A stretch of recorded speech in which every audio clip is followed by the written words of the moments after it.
Welcome, ladies and gentlemen. It is February 25th, year 2024, 4 p.m. Pacific Daylight Time.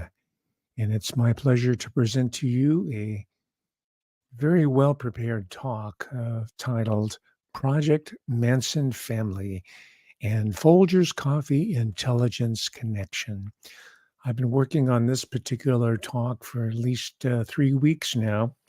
And just to give you a little bit of the backstory, if you're not getting the audio properly, please let me know in the chat room.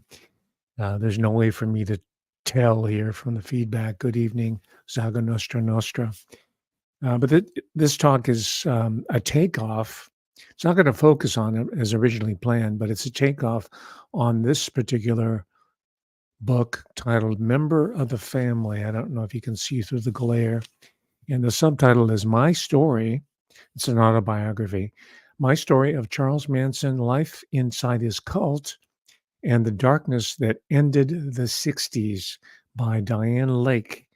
And this is written with, she's the principal author, but she gives co-author credit to Deborah Herman, who's a professional writer.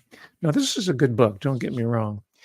And I do encourage you to pick it up at your local library or purchase it and read the story of a 14-year-old girl who, I won't go through the details, experienced an incredible crisis via her family that was one of those that were swept up in this so-called quote-unquote counterculture, which appears to have been a synthetic intelligence agency operation. Anyway, they were swept up in it. And she was one of the, Dianne Lane, the 14-year-old, was one of the casualties of this psyops. And I mention this because the American family, maybe worldwide, but for our purposes, the American family in specific, today in 2004 is undergoing similar disillusion, similar pressures. Perhaps it might be in the form of so-called gender-affirming surgery and other attacks that we have heard about ad nauseum. So this book is very much relevant to today, 2024. This, contrary to this trope of the Manson family ending the 60s, I beg to differ. The 60s never ended. The CIA is very much still in charge. It is currently responsible for the implosion of American society, economy, and culture. And the story of the Manson family is more relevant today in 2024 than ever, right? And I'm telling you this at the outset so your eyes don't glaze over prematurely thinking that, okay, this is another one of those Manson family stories. No, I go far beyond this. This is my particular strength in going beyond and between the lines that are presented to us. And again, this is no put down on Dianne Lane's story. It's her personal story. And I don't expect her to have the background, the analytical apparatus to figure out what she went through and what the large society experienced beginning through the 1960s.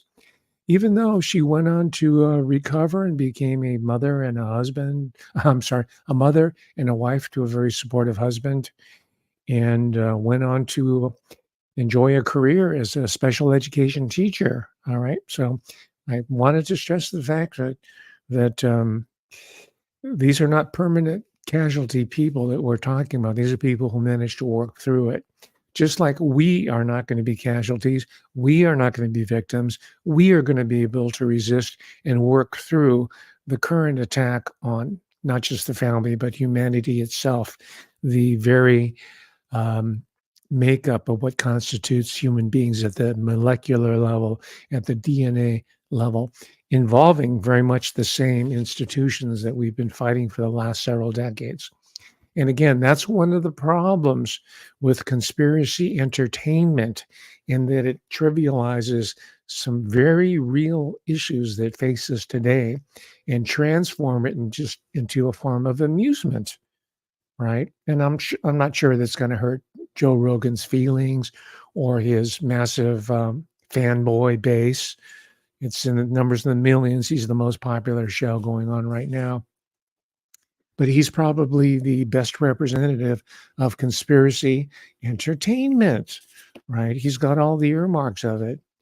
And whether he knows it or not, he plays right into the syndrome of conspiracy entertainment, which is more popular than ever. I've spoken many times already on this channel about the so-called pop-up pundits. That's a mouthful. It's alliteration. It's making my pop screen go crazy. Pop-up pundits, right? He's one of them, right? And it's like, oh yeah, let's light up a spiff and let's talk to Joe Rogan. I can't imitate that sort of jock slash pothead affect that he has, and the ass clowns that are around him to facilitate the show. He's no dummy. He's smart. He's a wit. And as I told you before, that seems to be the primary qualification of these pop-up pundits, conspiracy entertainment mavens. And that is they come from the stand-up comedy world, right? I don't come up from the stand-up comedy world. I did try to, think about momentarily to change my name to Shlomo Hamamoto. But the truth is that I was with the University of California for 21 years. And I mentioned that at the outset because I taught this material. I've been teaching this material for years in Asian American studies. Well, how is that relevant? Well, a part of the Asian American studies historical experience, at least the way I taught it, not the candy ass way that they teach it today at UC Davis and other places. The way I taught it was talking about genocide, displacement, New World Order theory. That's how I approached it. And that's what inevitably clued the administration of Janet Napolitano, Big Sister, to get rid of me from that situation. And then bring in at the same time these synthetic professors like Jordan Peterson and more recently Brett Wienerstein and his brother Eric Wienerstein, who come from deep state, right?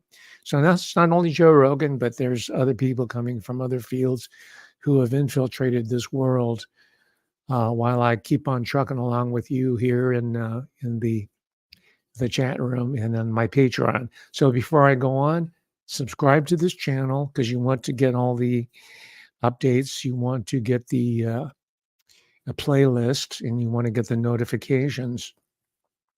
And if you want deeper material, for example, for the last 2 or 3 weeks, I've been posting preliminary material for this talk on my Patreon site.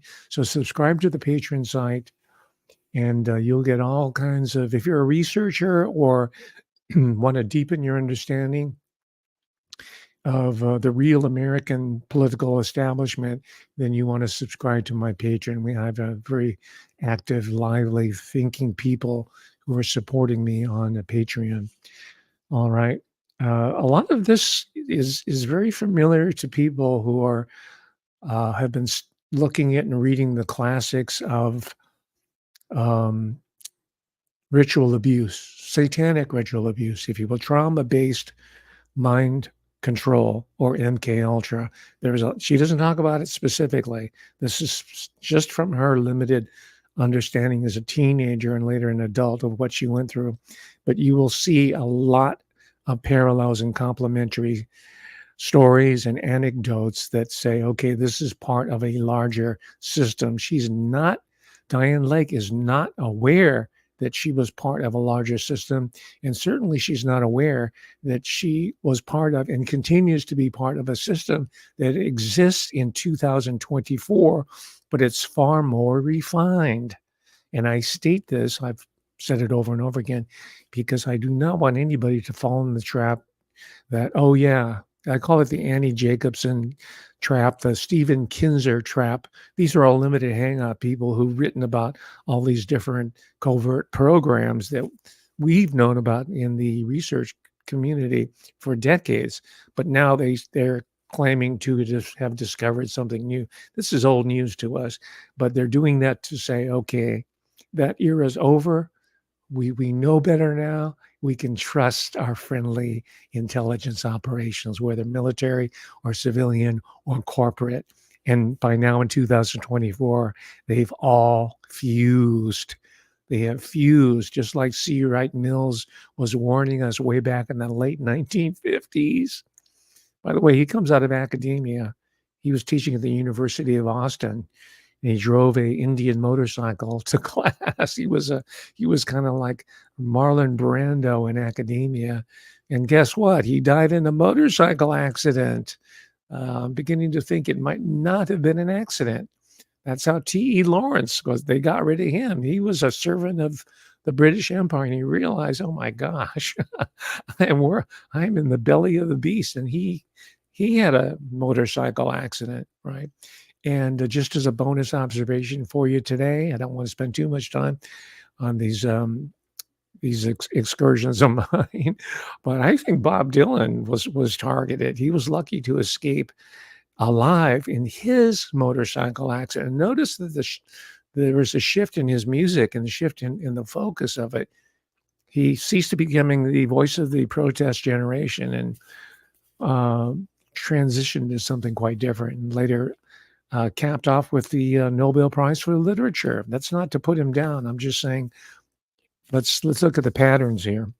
So there's a lot of sexual abuse. She was abused by her own family, her grandparents, and the parents were not sexually abusive, but they were definitely what would be called unfit parents. A lot of that going on today, since intensified with the so-called crack epidemic, which we know by now through the late Gary Webb, who was killed. He was murdered. They said it's a suicide. He wrote a magisterial book. He wrote a series of articles, exposés for the San Jose Mercury, which later turned on him. And he was living right here in the Sacramento area before he supposedly suicided himself. But the whole crack epidemic, quote unquote epidemic, came from intelligence, right? Just like Jeffrey Epstein came from intelligence, just like Leslie Wexner, Ghislaine Maxwell, all of it came from intelligence. And let me take this opportunity, because I just read an incredible part 5 of her latest installment of Deconstructing Wexner. That's the series. She's up to number 5. I'm speaking of the great author. I'm proud to say my friend and colleague, Kirby Summers. That's spelled Sommers. And you want to take a look at her Substack, which is a pretty good platform so far, knock on wood. And she's been doing some incredible work. And I mention this because it all fits together, ladies and gentlemen. We're talking about a comprehensive system. So we have to think systemically. We cannot look at events as one-offs. We can't not look at historical events as being in the past, locked in the past, like the Manson family of over 50 years now. And it's not one of a kind, as I'll show you before the end of this talk today. The Manson family murders, and I'm not the first to state this, but I am emphasizing it today and giving you more details, specific details. The Manson family details is what I believe to be blowback. That's a term intelligence people use. A blowback, that's when they use biological warfare, but the wind blows it back to the people who are trying to exterminate the enemy. That's blowback. There's ideological blowback. There's covert ops blowback. Remember that term, blowback. The Manson family murders, I would argue, is blowback from the Phoenix program that was workshopped by the CIA. We'll show a little clip in a moment, in the Vietnam War, right? And as the late Martin Luther King Jr. told us, the bombs we drop in Vietnam will detonate in America. Shortly before he began to put together the civil rights struggle of African Americans, Latinos, and Asians, and underclass whites in America, as soon as he put it together in an international imperial context, boom, boom, he got it. He was whacked at the Audubon ballroom, which probably had the hands of the intelligence network involved. So that's called blowback. And I have a colleague, he's gone now, Chalmers Johnson, who wrote a series that began with the title Blowback. I knew him. I invited him to a conference that I staged. And I even gave him a ride to the San Francisco International Airport when he came into San Francisco to win a award from the American Political Science Association. He came to receive it. And so we had a good talk privately. I got to know him, and He had moved down. He was in Berkeley for many, many years, and he was a CIA, by the way, a CIA contractor. He admits it, and he's one of the great people within the system who began to realize, my gosh, I'm in the belly of the beast, and I am aiding and abetting the destruction of my own country, the great United States of America, and I'm not going to have it. And before he died, he wrote 4 or 5 volumes that maybe I should revisit it, because people tend to have sort of forgotten the name of Chalmers Johnson. All right. And he was a stone cold warrior, ladies and gentlemen. And I tell you this is because there's always hope. There's always hope for redemption and salvation of even the most extreme New World Order operative. We should always leave the door open for them to come in and enjoy the voice, enjoy the larger forces of good and godliness. Right? That's going to happen. That's not to say that we're going to wholeheartedly embrace an Elon Musk, who still, so far as I'm concerned, needs to prove himself, where he really stands in the firmament of people who are interested in recovering the American Republic and protecting humanity instead of destroying it and turning us into an AI epiphenomena. Okay. But it can happen. And it happens through shows like this. It happens through your discussions amongst yourselves, and your writing, your research, and your support of others who are doing incredible work. And we are on the rise. Okay. I hope you get that sense from my positive remarks here, right? Unlike these other characters who are in conspiracy entertainment, most of the people who watch that conclude, well, there's nothing to be done. All we have to do is sit back and go, give me another joint. Yeah, which George Soros wanted to get us all high, right, and happy. And he himself is only a figurehead, a front man for these larger forces. Anyway, we'll get to that later on. There's a lot that she misses here, and I'm not going to nitpick. But by and large, it's a very important book. Now, what it did for me was to move on to someone who's always kind of intrigued me so far as the so-called Manson family. And I say so-called because the Manson family is a probably, according to Tom O'Neill, Central Intelligence Agency military operation. So I say so-called because it's a construct. It's also a construct of the media, which is Mockingbird Media, which is CIA Media, which is CBS, NBC, what's the other, ABC, Leslie Stahl, Dan Rather, Walter Cronkite Media. You know about Mockingbird Media. You know about CIA Media. You know about the Cultural Cold War. You know about the high officers, William Paley. They all had commissions in the military. They had the whole apparatus was stocked with OSS people, OSS spooks. You'll find all these New York Times bestsellers written by former staffers of the New York Times. Where do they get all that time and all that money and resources to do this research? They're former New York, because they're spooks, man. They have an endless supply of resources to draw to do this research that'll only take us part there. And that's called partly there. Sorry for my grammar.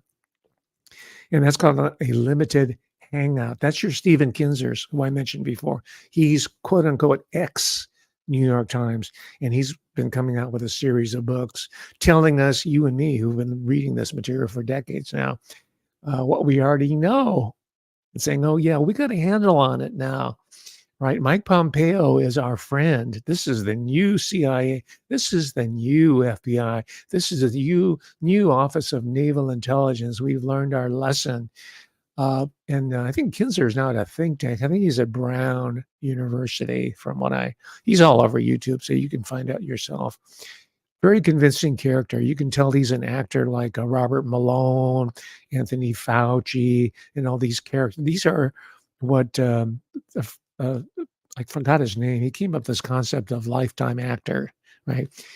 They seem to have expertise in their field, and they do to a certain extent, but their primary role is to is to project a certain persona, a convincing persona to the educated public, because the educated public gets snowed really easily, as well as the less enlightened individuals. These are called lifetime actors, and he's one of them. And I was kind of interested to see that Tom O'Neill, in an interview with one of these conspiratainment guys. There's this one guy. It was a good interview, not because of the host.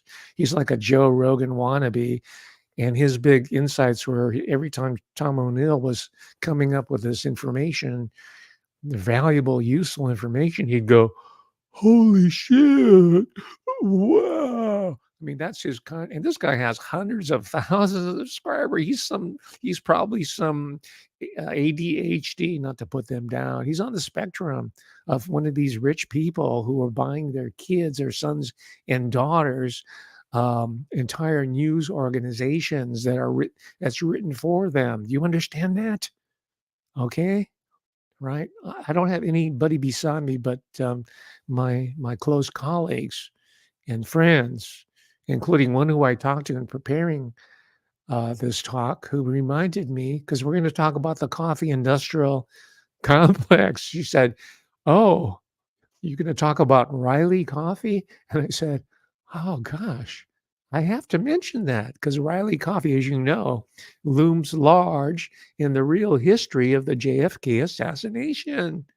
Right? Lee Harvey Oswald got a job at Riley Coffee. You want to see where he used to work? There are people now, still today, as we speak, who are going to these locations and reminding us this is living history, ladies and gentlemen. This is not in some textbook. This is not something that was put together by Whitney Webb or Stephen Kinzer or Annie Jacobson and wrapped up and put in a little bow tie and consigned to the shelf of history. No, it's ongoing. Here, let's take a look. There, so another place in that vicinity, directly tied to the events of whatever Oswald was involved with in the summer of '63, also gone now. But then here's the William V. Riley. It says N Company, but it was called the Coffee Company back then. They've since broadened their horizons to include a lot of different things, but they were mostly known for coffee back in the day. And Lee Harvey Oswald worked here briefly, and this was a place, William B. Riley was reportedly, another staunch anti-communist, kind of a right-winger guy, but for some reason Lee Harvey Oswald's working here.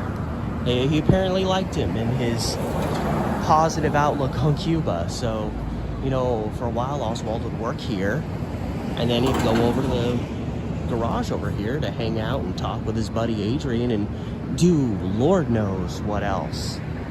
And I mean, if you go just to the end of the block, that's Lafayette, and then Camp's on the other side of this building. So that's really how close all of these places are together.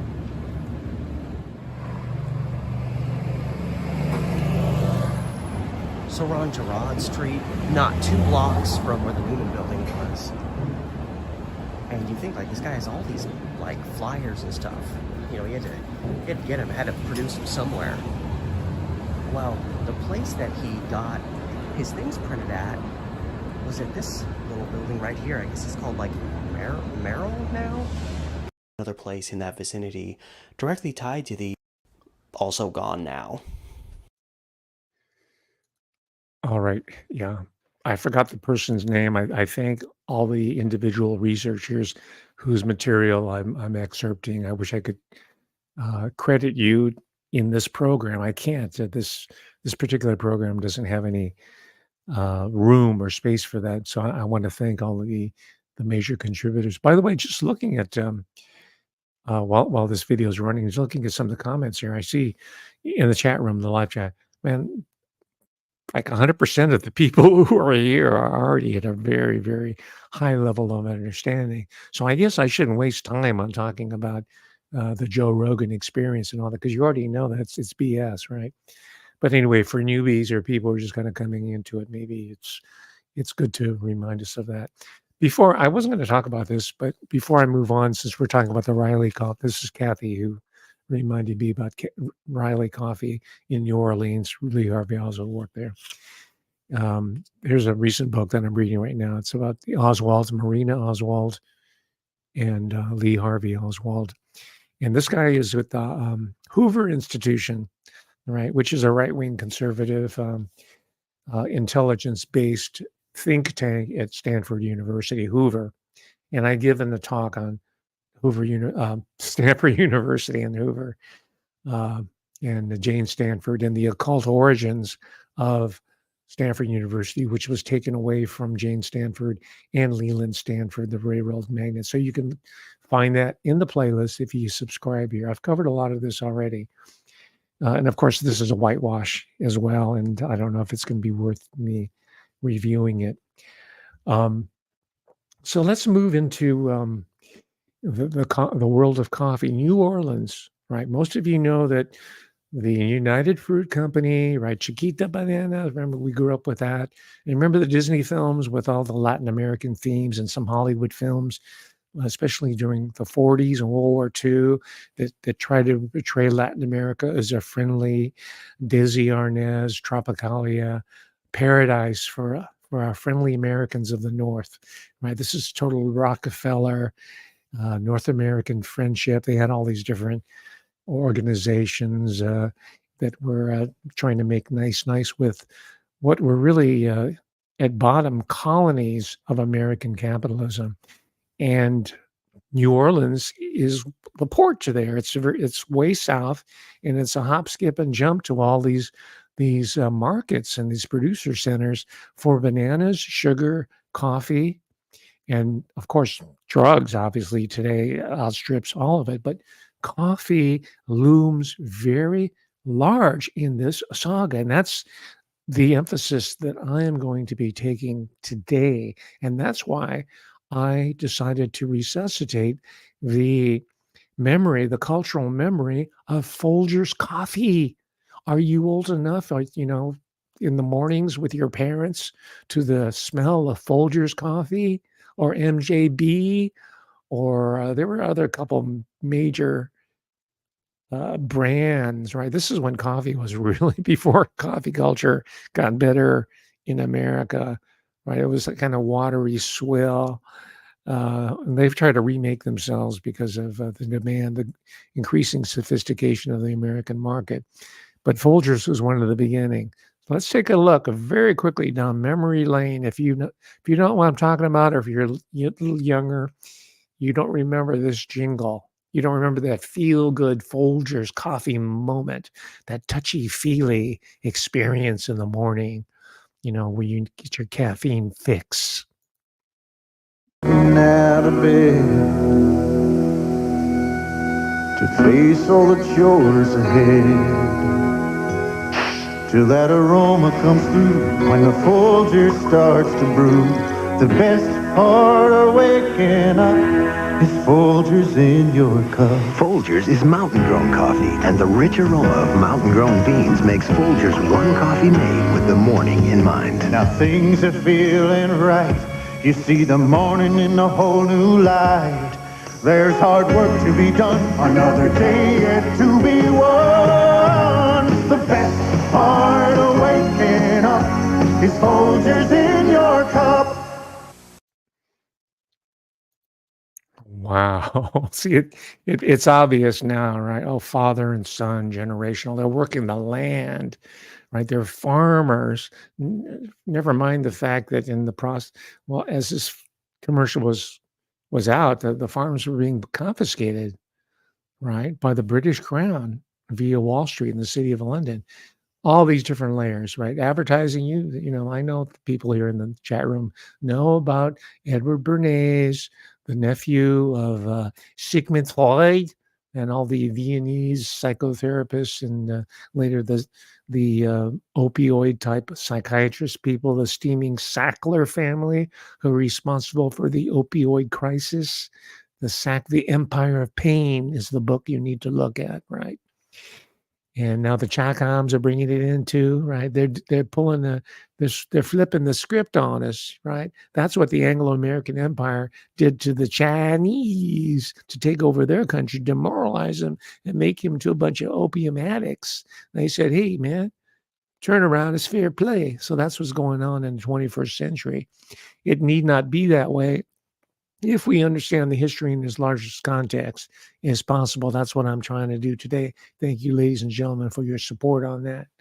All right. Do I need to show you this? Well, very quickly.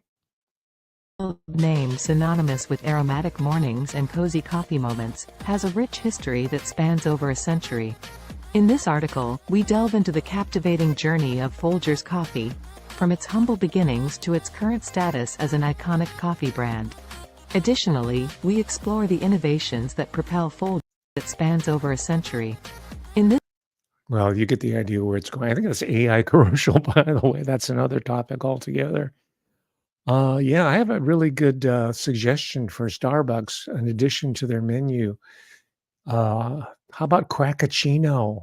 Yeah, it's a combination of caffeine, super caffeine, strong caffeine, and crack cocaine, right? And everybody can start out their day. That can be their coffee moment every day, and boy, they'll be wound up. They don't even need to stop working. They'll be working for 18 hours a day for less than minimum wage, right? Cracpuccino, that's the ticket.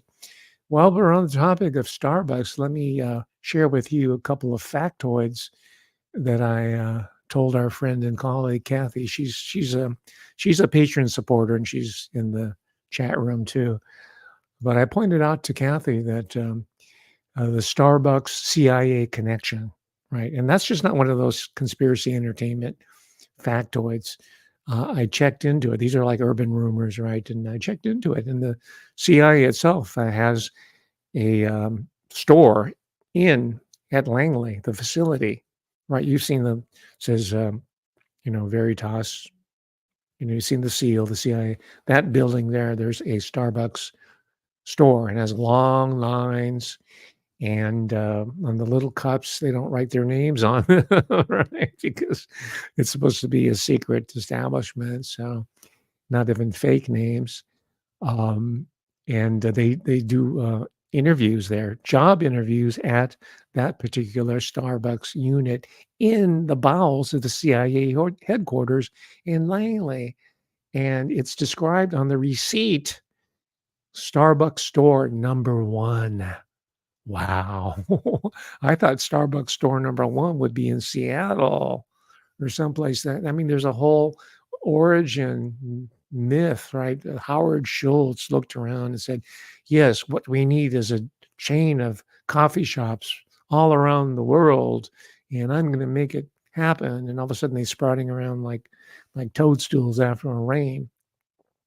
Well, anyway, that's another topic there. But anyway, again, I'm just telling you this to show the coffee industrial complex and how real it is, and why perhaps it was Abigail Folger who was one of the victims of the so-called Tate-LaBianca murders. All right.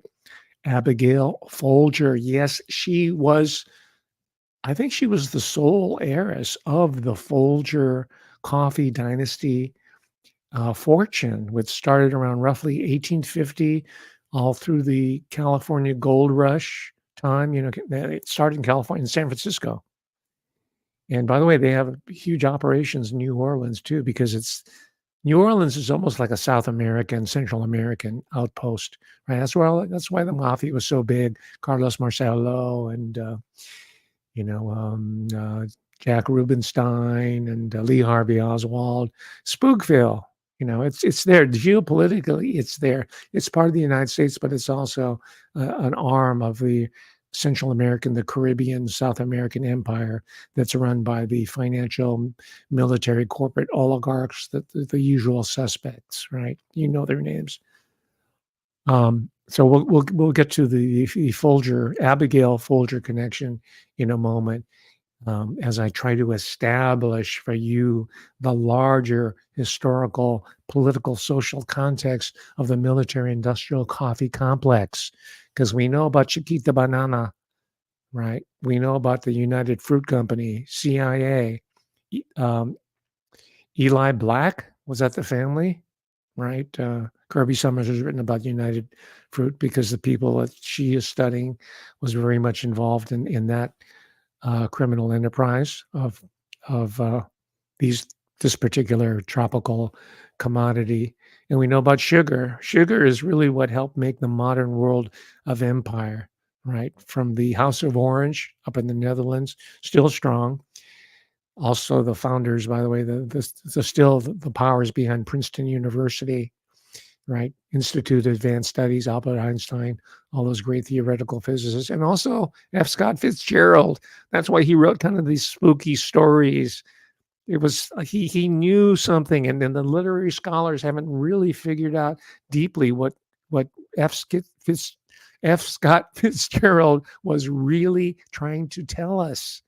He couldn't publish the real stuff in these magazines. He was making, back then hundreds of dollars, thousands of dollars, like in 1920s money for these short stories, when short story was the equivalent to Hollywood cinema screenwriting, right?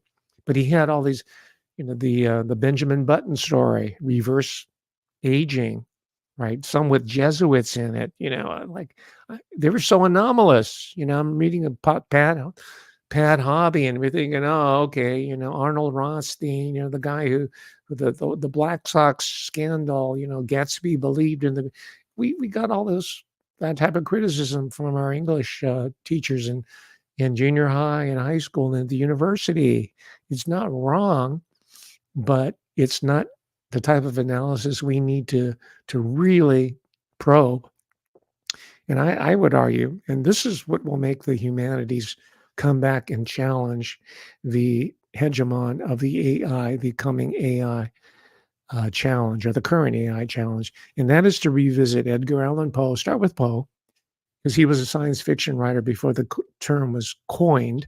Even the great Charles Baudelaire recognized that. He wrote an epigram for the great Edgar. He's an American. Can you believe it? Because he could see the nascent dynamo. He could see the serpent's egg beginning to hatch in the early part of the 19th century. He's kind of like Herman Melville kind of continued that tradition. We had all the warning signs. We had all our great American literary prophets telling us what was coming down today in the 21st century. And all these guys who are doing, and gals who are doing GLBTQ studies, who are funded by these foundations and intelligence organizations to take us off the scent. Why don't you at the university repudiate that by revising the curriculum radically along the lines that I am suggesting? And then your Brett Weinsteins and your Eric Weinsteins will be shown for the synthetic hangouts that they are, right? Eric Weinstein is Thiel. Until recently, he was one of the directors of the Peter Thiel organization. Talk about AI. Brett Weinstein, he's the new Jordan Peterson. And I know one of your fanboys, Brett baby, are going to come in here and, try to flame me out. But, we know your techniques. You got your army of Meyer Lansky and all those guys that go back. You got your mockers, all those guys. You got the Sicilian Mafia, the 20s, 30s, and you got into Wall Street. You got an academy. You got into all of it, right? But I got my army too. I got my soldiers. They're in Asia and they're in the U.S. too, right? These are the people that Quentin Tarantino worships through his little fanboy fantasies like Kill Bill. But my soldiers are in that world for real, not Quentin Tarantino BS, but for real. You got it? They're called dojo. Right. You go to a dojo, who do you see? A portrait in the place of honor there. Well, yeah, you have the whole lineage that goes back generations, but you have the portrait of the emperor there. You also go to Shinto. I've lived in Japan a couple times for extended periods. You go to Shinto shrine. Who do you see in a revered position in the shrine itself? It's a portrait of the emperor. All right. On and on. And my soldiers are fearless, We hear incessantly about the Sicilian Mafia, and utmost respect to Michael Franzese. I watch his show. I recommend you watch him. He's recently come out against gender reassignment surgery. He is truly a Sicilian American man of honor. We need that. You understand? And he said these characters who are running around, he says they would not have been sanctioned by the men of honor of the past, right? The reason why they were attacked by the Fed mob, right, through RICO and other strategies, was that they needed to clear out the men of honor so that the men of AI and the men of NATO and the CIA and FBI can take over the rest of the country. Do you understand that? That's how I read it. That's not his argument. That's my argument. He's a man of honor. But I come from that tradition as well. But you do not see that on the mainstream media, and you do not see that on the indie media. That's how powerful we are. All right. Look at the absences and study it and ask why. Not the presences. The overpresence of the black man and the black woman who's going to be the mammy on the plantation, right? She's gonna run herd on the man, the field Negro, and they think they're gonna run herd on us Orientals. Wrong. All right, that's Claudine Gay of Harvard University, and that's also the woman who was charged of a DEI at Harvard University, who's been accused of plagiarism. They were set up for that because the university is going to go AI. The professoriate is going out. You understand? So we have to reconnect with our traditions that go back generations. And that includes the quote unquote criminal traditions. I don't call them criminal. I call them survival traditions against capital and now against New World Order, right? It's going to come. I mean, look at, man, this guy who he fabricated supposedly a homemade shotgun and blew away the former prime minister of Japan in broad daylight. It was a public execution, and you don't probably even know about it because it wasn't publicized. That was a real hit. That was not a fabricate. That was coming from these generations long Japanese criminal or oppositional organizations that are still very strong there. MacArthur did not get rid of them. He drove them underground and made them probably stronger. All right. Anyway, that's another talk altogether, and that's kind of my contribution to the incessant talk about black gangsters and the Sicilian mafia, the Jewish mafia, and all that. So Brett Weinstein, I got my soldiers, baby. I got them. All right. You think you're a mocker? You think you're tough shit? Yeah. Okay. Anyway, I don't need to go any further in that. Okay. I can recommend, since we're kind of running out of time, another book I came across in preparing for this talk. It's called Tango War. Sorry, this glare here. And this is written by a woman who is a real journalist. She was posted to different Latin American countries as a journalist. Subtitle is The Struggle for the Hearts, Minds, and Riches of Latin America During World War II. And of course, it's not just World War II, it's to the present. Okay. Another book that I have been referring to in looking at the coffee industrial empire and showing how the Manson family PSYOP, CIA-run military PSYOP, with the death of Abigail Folger, who I think now, this is new in Manson family obsessive historiography. They have all these Manson family nerds, right? They're all out there. It's entertainment. They're obsessive. I'll probably get some comments from them telling me how full of what I am. But you might check out this book. It's kind of namby-pamby, but it has all the details. It gives you the history, going back to the medieval period. And like, where did coffee come from? It comes from Abyssinia, which is today Ethiopia, and the whole history over centuries and how the Americas were shaped and why South America and Central America lives today in under such squalid dictatorial conditions, right? That's not because of the people. It's because of these political economic structures that were imposed on the peasantry, those same political economic families, these bloodlines that are trying to reimpose servitude on us. And when I say us, I'm talking about middle class, working class, even upper middle class professionals. You doctors, you lawyers who are watching this, you professors, you better get hip.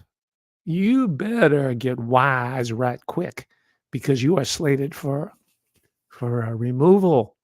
Not necessarily genocidal removal, but for redundancy. That's their polite word for it. Anyway, look at this book, Uncommon Grounds. It's a clever title. Subtitled The History of Coffee and How It Transformed Our World. Yes. Okay. Learning a lot from this. And it doesn't go far enough, of course, because I do New World Order theory. I do cultural forensics. They can only go so far because they work they're published with a globalist title. This is Basic Books, New York. It's owned by one of the 4 or 5 global publishing companies. Nonetheless, some sneak through, like after I mentioned Tom O'Neill's book many, many times before, Chaos. And that was a CIA operation, by the way, Operation Chaos, which he only later in his journey, he's been a journalist for decades, but he was doing entertainment. He didn't understand that there was this dark inner history. It took him 20 years to write this book because he didn't have the conceptual framework or infrastructure that you and I do in tackling the Manson cases. Once he started reading that literature, it began to fall into place. That's why you people here in the chat room who are watching this talk and who are studying political science, supposedly at university, are following all these synthetic pseudo-academic types like your Jordan Peterson, and now that he has psychiatrically flamed out your Brett Wienersteins and his wife, Heather, whatever her face is. I have their books on order, by the way, and I'll critique it. I need to read what they're doing. And the Peter Steele guy, or the Peter Thiel guy, the operative, supposedly Peter Thiel, Eric Weinstein, I think he has a degree in mathematics from Harvard. These guys all have elite educations, and they're all part of this system, and they're all part of what David Icke recently on the Alex Jones show calls the soft cell. We're in the soft cell phase because the hard cell pounding didn't quite work, or it worked on a certain segment of a population only. So now we're so desperately hungry for fake heroes, people like Dr. Robert Malone, who, by the way, comes from UC Davis, where I came from. I know the type. I rub shoulders with them. I saw them all the time. They were slickies. They're lifetime actors. Not that they don't know what they're talking about in their field, but their main function is to promulgate through acting, through drama, through theater. It's all theater. Their counter lies, their soft sell. You understand? Thank you, David Icke, for giving us a convenient phrase to understand the process that we're going through now. These are the people who we think are on our side, that we think are our allies. They're not.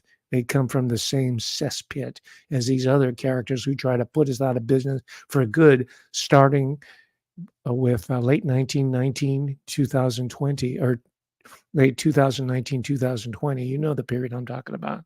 We're only now coming out of it. That's why we're so vulnerable to what the great David Icke calls the soft cell. All right. So let me complete this talk here. As I promised, this is not clickbait. Complete the talk about the coffee industrial section with a piece, again, done by an independent journalist who doesn't really know the full story. That's my contribution of the Abigail Folger story. Let's take a look at it. It's a little bit long, but bear with me. I might cut it short, but here it is.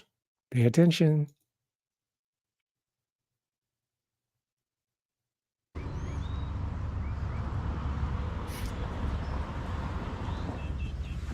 right here, 2774 Woodstock Road. We're over on the eastern side of Laurel Canyon now, and as the crow flies, we're less than a third of a mile due west of the final home of Cass Elliot. And we're less than 2/10 of a mile away from the final home of Frank Zappa, which is just to the northeast of here.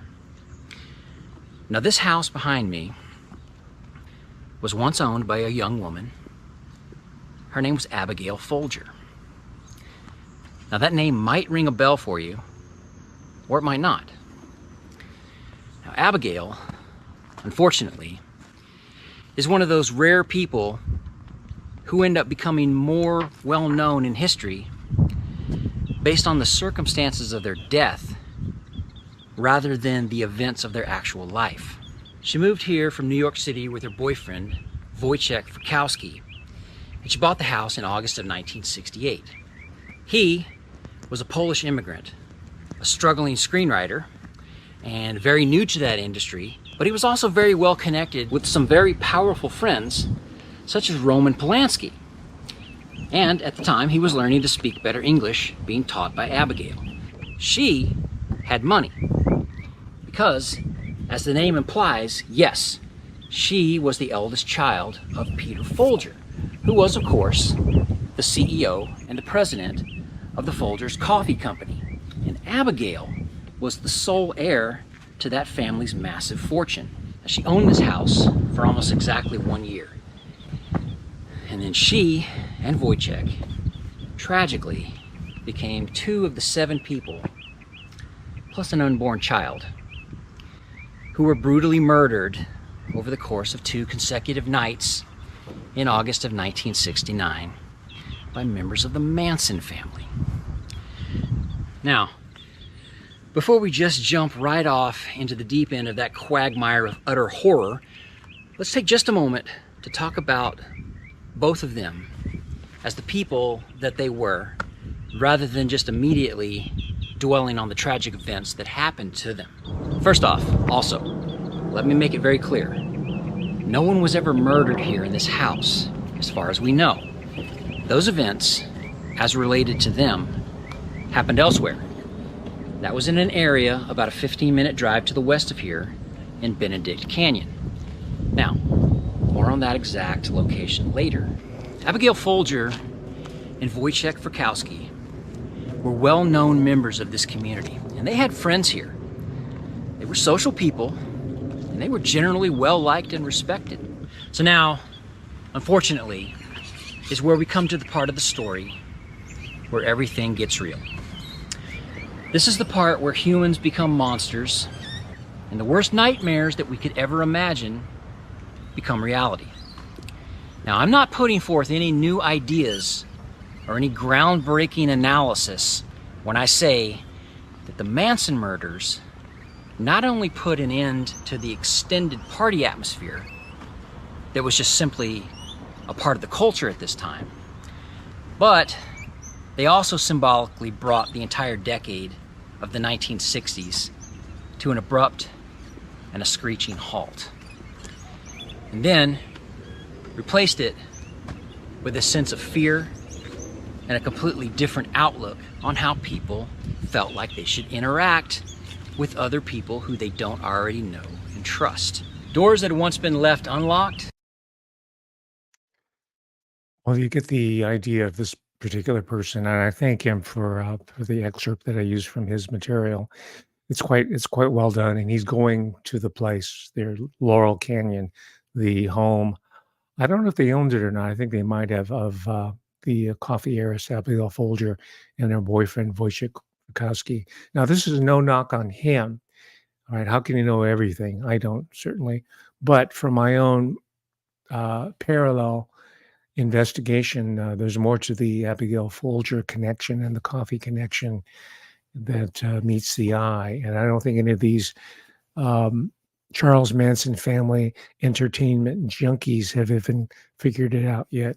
And of course, it's assisted by my larger historical understanding of coffee, sugar, drugs, and human trafficking between North America, the United States specifically, the Caribbean, and money laundering, by the way. The British economy, by the way, is not in the city of London. It's now focused in Panama. Look at the Panama Papers. It's not really publicized. I've talked about it in other sections. So this is a crucial geopolitical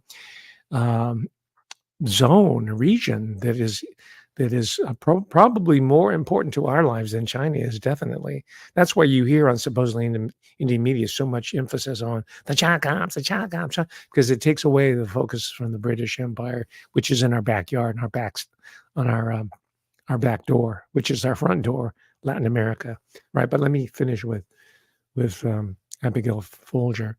She's 25 years old. She met this, he calls him an immigrant. He was not an ordinary immigrant. Were the Project Paperclip Nazis, were they immigrants? Technically, yes. But as you know, they're far more than that. They're far more than that. They come from intelligence. All right. I, for the first time, am asserting without any proof this hypothesis, right? I'm free to speculate. So long as I say this is speculation, so far as I say I'm just offering a hypothesis, I'll leave it for you researchers to come up with the documents, the so-called smoking guns, to verify or disconfirm what I'm asserting. And I am stating that Wojciech Frykowski comes out of Polish intelligence. And that would, at the time, that would be Soviet intelligence. And maybe he was even a double agent. Maybe he was even a Lee Harvey Oswald type. Do you understand? And when I use the term Polish intelligence, you might laugh. What? Polish intelligence? That's a contradiction in term. But dig this. World War II was won by Polish intelligence, not British intelligence. Most of Polish, it was top tier.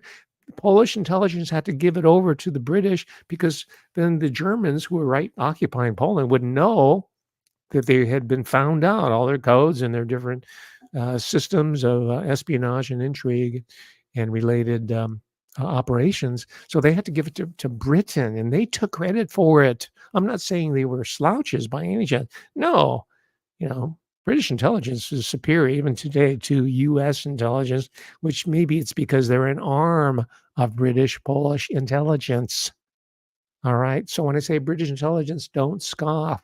Wojciech Frykowski, Abigail Folger's supposed boyfriend, who was killed in Cielo Drive supposedly by the Manson family.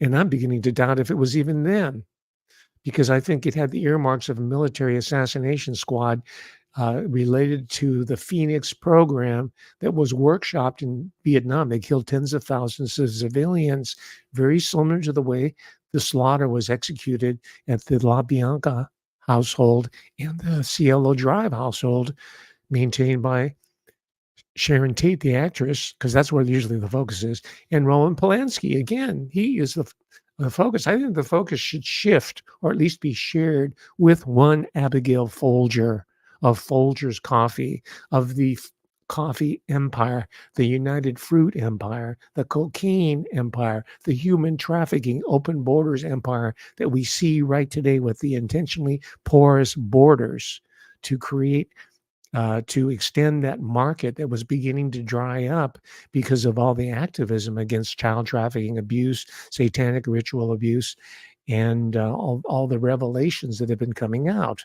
The supply had been drying out.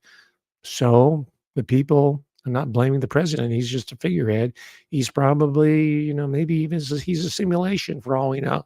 AI is already here, right? Forget Hunter Biden, right? He's just another crackhead for now, right? That's kind of, I won't say it's a distraction. It's important, but let's look at some of the other stories that are going on right here.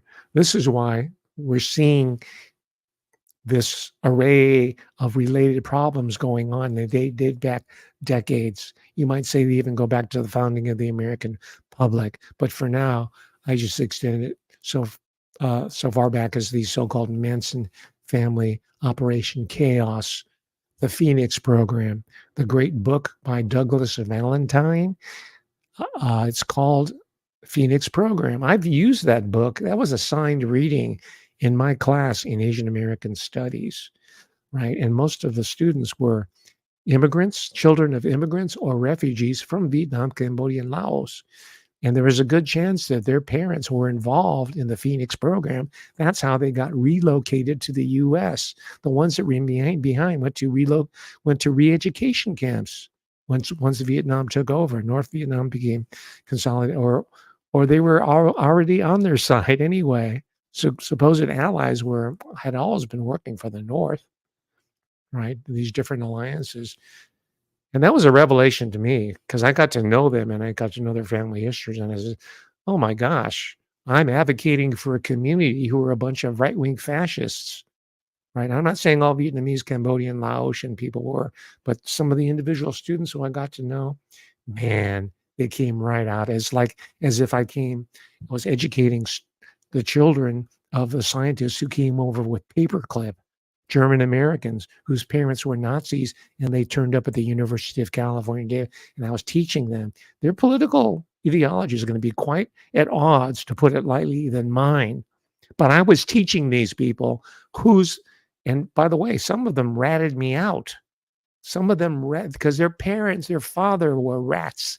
They were the ones who were fingering other Vietnamese people for extermination, for elimination, for re-education.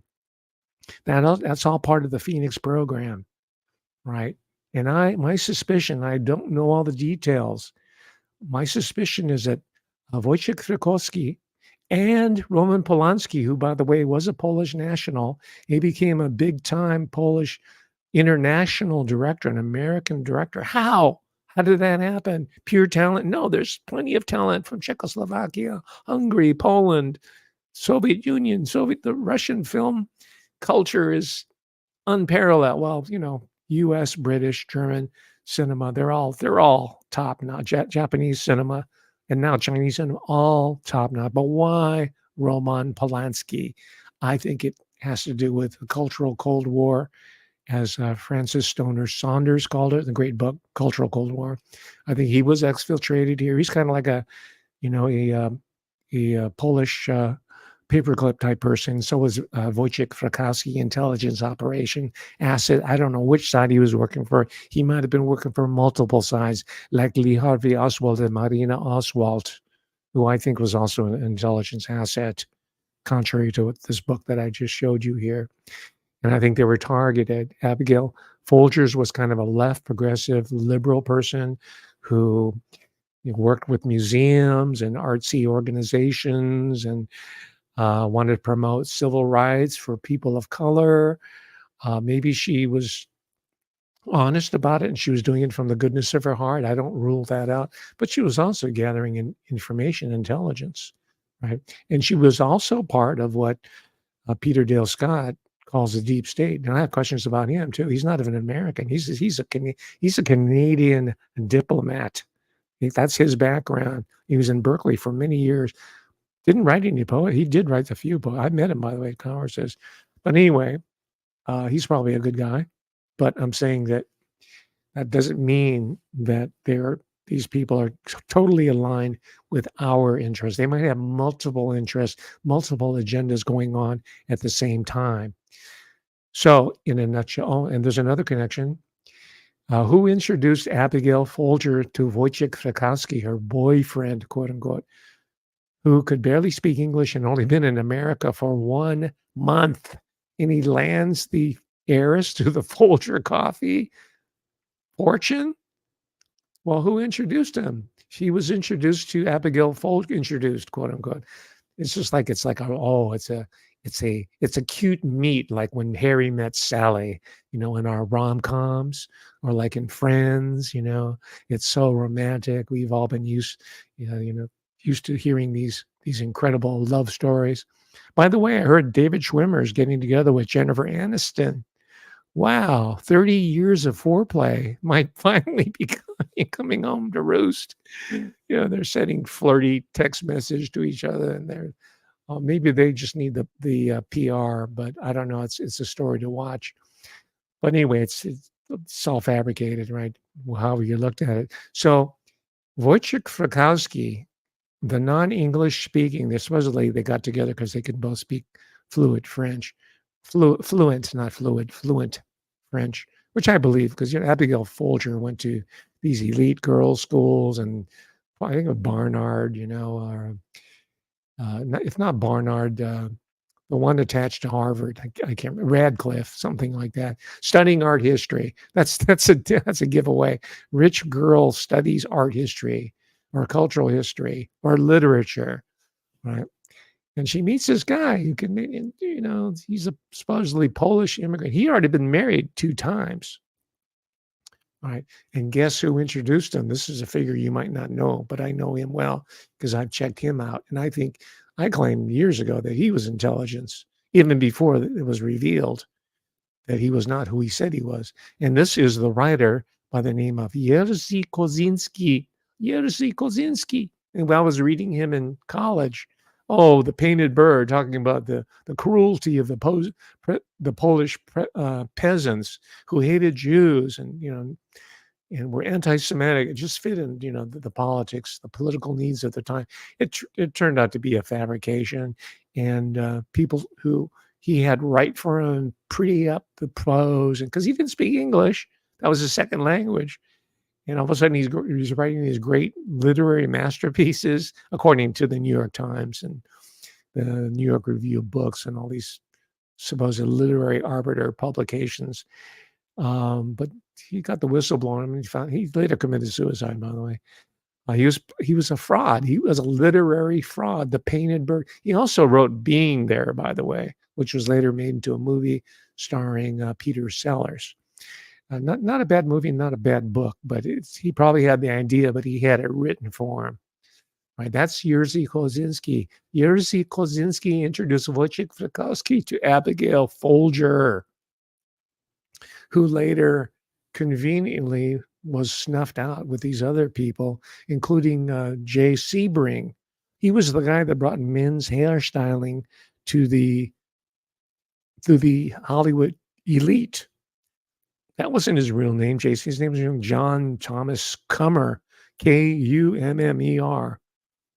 That sounds like the name of a porn star, like a male porn star, which is also Hollywood. But his name was not J.C., like the racer. Jason. He was one of the people. He was the former boyfriend, supposedly, of Sharon Tate, whose father, by the way, was military intelligence, Colonel Paul Tate. You can read this, or you probably know more about it. It goes very, very deep. But the point is I'll conclude, is that the figure of Abigail Folger should be put more into the center. Not that we can ignore Roman Polanski, who's still running around free, probably knows a lot more than we have heard about. And then the late Sharon Tate, who seemed to be a really wonderful person, her mother, her family, her sister. But Abigail Folger, I don't know if she was in the wrong place at the right time. Supposedly, the Charles Manson family were after Terry Melcher, right, the producer, and he was pissed off because he didn't get a record deal. That's part of this book. She doesn't accuse him of that, but that's part of the storyline there. The truth, the full truth, and nothing but the truth, that remains to be seen. But again, I want us to start thinking in these larger terms, right? Kennedy, Oswald, Coffee Riley, United Fruit, all these characters, Leslie Wexner, the various families, criminal and supposed mainstream, like the Biden criminal organization, the Clinton organization, because they're very difficult to disentangle. They need each other. It's a symbiosis, right?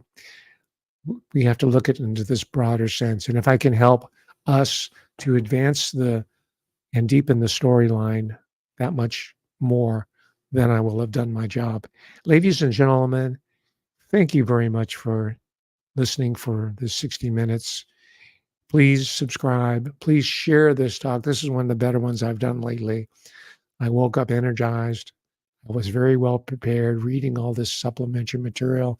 And the important part that got me excited was I made a very important connection that future researchers and historians and critics can use, and that's the Folgers and Folgers Coffee military industrial CIA intelligence connection. With that, ladies and gentlemen, my blessings to you. I'll see you next week with another exciting talk, God willing. Thank you very much. Bye.